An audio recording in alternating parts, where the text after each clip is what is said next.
Na sua percepção, Deus também não é um Deus pessoal. Não, Deus, assim, a ideia é que, uma vez que ele é mais do que uma pessoalidade nesse sentido, Deus é pessoal. Ele é pessoal. Ele também é pessoal. Ele também é pessoal. Ele se manifesta para além das limitações da nossa visão de pessoalidade. Porque o que é um ser pessoal na nossa visão, né? É uma autoconsciência. Eu tenho uma limitação física, eu não posso passar para além do meu próprio corpo.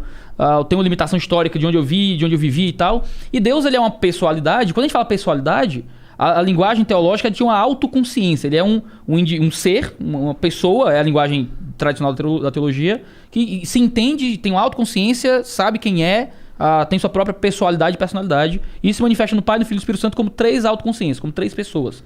E veja, se você fala de um Deus em 3 autoconsciências, em que cada autoconsciência, cada pessoa é totalmente Deus, mas os 3 são totalmente Deus e um está contido no outro, a gente começa a conversar um pouco sobre o que você está dizendo. É um Deus que transcende o nosso conceito, a nossa limitação de pessoalidade.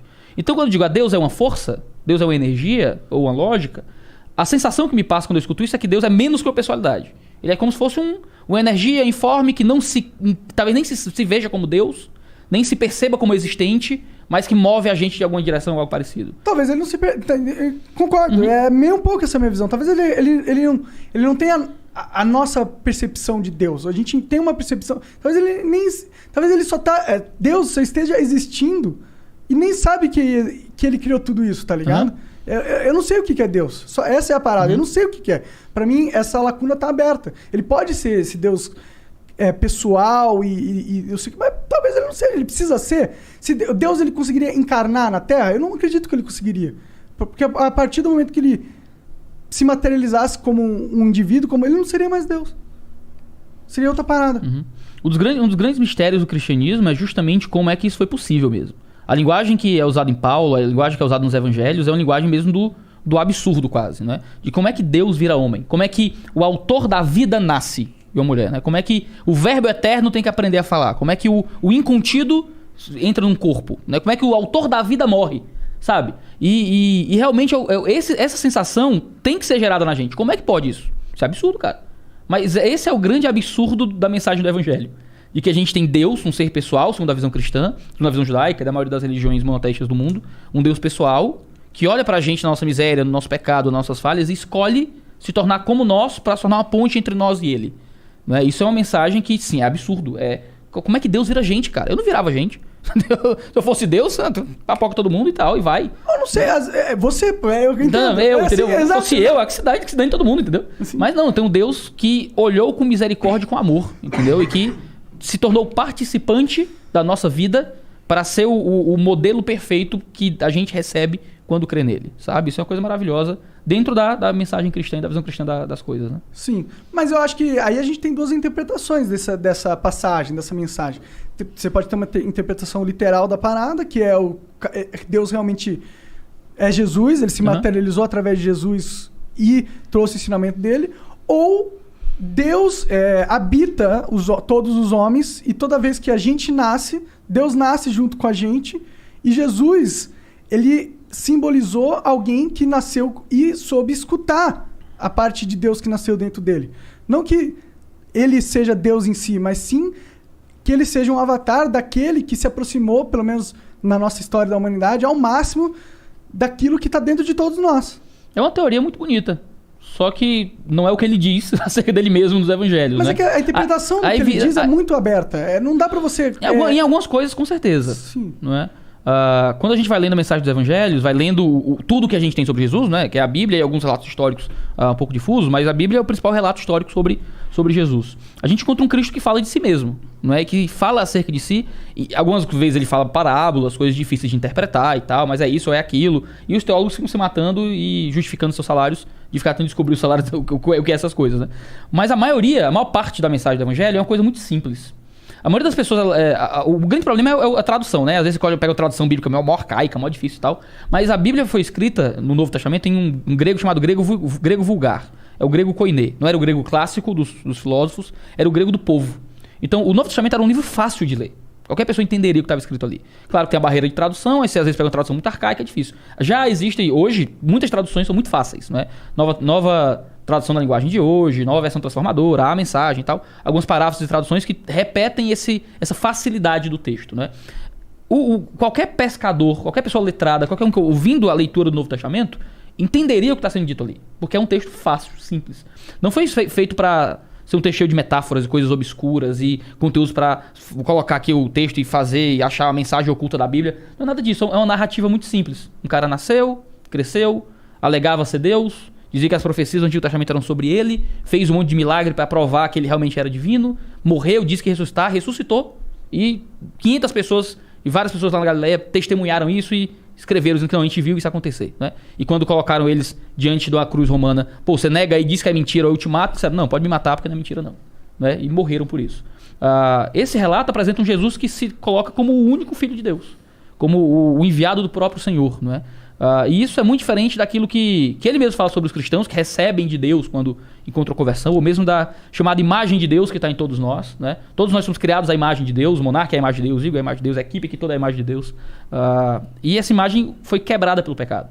A gente pecou, né? E os nossos pecados, nossas próprias escolhas, fazem com que a gente corrompa essa imagem em nós, né? Então há todos os dias uma luta pela imagem dentro da gente, né? Existe um bem e o mal no nosso coração, existe um certo e um errado. Por mais que os valores mudem de pessoa para pessoa, há uma lei escrita no nosso coração que é comum a todos os homens. Pô, matar é ruim, brother.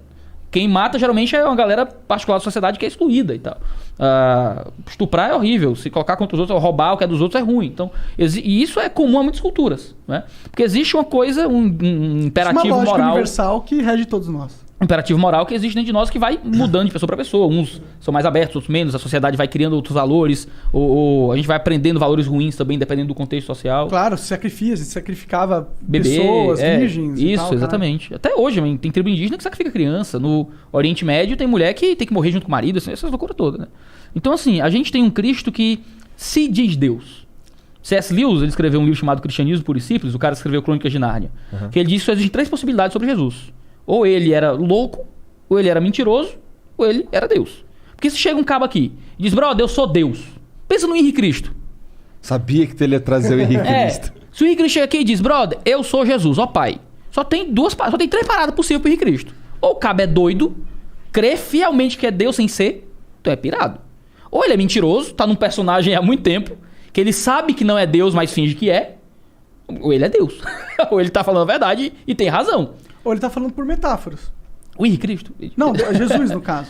Então, mas esse é o grande negócio. Existem metáforas que ele fala, mas outras passagens não são. Sim, entendi. Quando tem coisas que ele fala que ninguém nem entende. Ele chega assim, gente, eu sou o caminho, a verdade e a vida. Ninguém vem ao Pai a não ser por mim. Aí Tomé olha e diz, Senhor, mas a gente sabe nem pra onde é que o senhor tá indo, avalie qual é o caminho. Né? Que história é essa de caminho? Ele vai dizer, Tomé, quem me vê o Pai, sabe? Ele tá o tempo todo explicando com clareza aquilo que ele tá vivendo. Eu acho que você ter que forçar a aceitar milagres ou aceitar o sobrenatural numa mente cética moderna, não acho que é o caminho para a religião. Eu acho que isso é você bater em ponto de faca. Porque eu nunca vou acreditar em sobrenatural. Não importa. Eu acredito em Deus, tá ligado? Mas eu acredito que, por acreditar em Deus, eu acredito que ele pôs as regras claras. E não vai ser nenhum humano, Jesus ou caralho, que vai nascer e vai quebrar essas regras, tá ligado? Eu não acredito que Jesus era Deus. Não acredito. Não acho que faz sentido.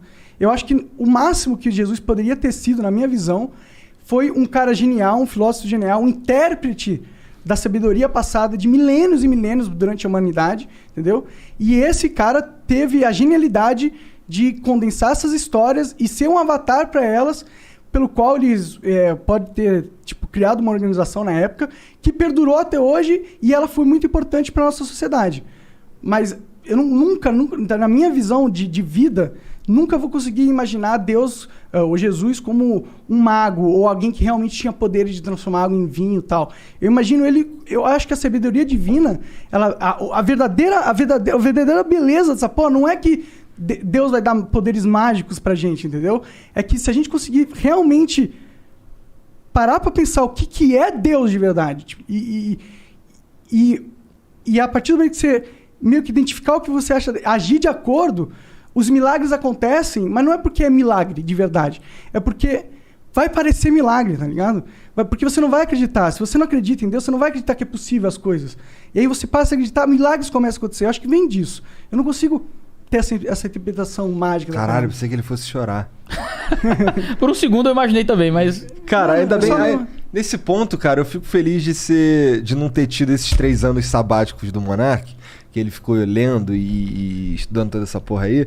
Ah, porque eu se alguém me pergunta, eu falo, cara, eu só não sei. Não sei, cara. Mais fácil, né? Eu não sei, eu não pensei o suficiente sobre isso, cara.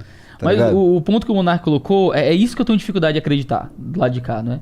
Porque eu tenho um registro histórico. Por que a gente acredita que Jesus existiu, não é? Porque pô, um monte de gente viu e escreveu sobre esse cara. E por que tu foi convencido? Obrigado pela pergunta. Até me ajudar na cadeira aqui, né? E é isso que eu ia entrar justamente nesse sentido. Cara, eu tenho um relato histórico. Imagina, por exemplo, se eu digo assim, galera, tem uma bomba debaixo da mesa aqui. Tem uma bomba. O que é que você faz alguma coisa com isso? Você averigua se a bomba tá mesmo, ou você confia no que eu tô dizendo. Eita, o Iago é uma fonte confiável, ele não ia dizer isso só de sacanagem, e a gente confia na fonte, né? A gente, quando recebe uma informação, a gente faz alguma coisa com ela, geralmente. Eu tenho um documento.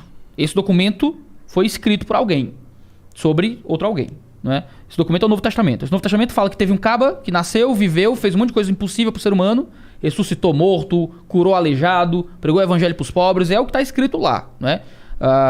E esse cara dizia que era Deus. 4 livros diferentes. Né? Mateus, Marcos, Lucas e João, né? São os 4 relatos do Evangelho, que apresentam Jesus de uma perspectiva complementar, mas o Mateus está mais voltado para convencer os judeus, João mais voltado para convencer os gregos, Lucas fala um pouco mais do aspecto dos ensinos de Jesus, Marcos da história de Jesus. Então existe motivos para existirem 4, representam perspectivas um pouco a públicos diferentes, digamos assim, né? Então a gente tem esses evangelhos dizendo isso. Fora Paulo, fora Pedro, fora os apóstolos que escreveram outras coisas e tal. Um outro documento histórico que cita um Jesus que existiu e tudo mais. Então a gente tem esses relatos. Esses relatos foram escritos para dizer que teve um cara que dizia que era Deus, que ele ia levar os meus pecados, que ia me juntar com Deus, que ia limpar toda a maldade do meu coração. Eu ia continuar sendo um pecador miserável, mas que por causa da justiça dele, eu ia poder ser unido novamente ao Senhor. É isso que o cara disse. O cara morreu e ressuscitou para provar isso. É o que o relato diz. É um relato que, se eu acreditar nele, eu tenho que acreditar que que Jesus é Deus, que Deus é pessoal, esse negócio todo que a gente está conversando. Se eu acredito no relato, como está lá, eu preciso acreditar no cristianismo corrente, né, e ortodoxo. A não ser que eu tente... não, mas o relato talvez não signifique isso. E esse eu acho que é o problema. É mais coerente para mim ser um cristão e crer na Bíblia de forma tradicional, ou ser um ateu, mas achar que a Bíblia é falsa. Ponto. Entendeu? Tentar olhar pra Bíblia e dizer, não... Não então, pode ter o meio do caminho? Então, o meio do caminho pode ser... Eu acho que a Bíblia é valiosa. Eu acho que culturalmente ela representou uma crença de um tempo e tal, mas eu não creio nela.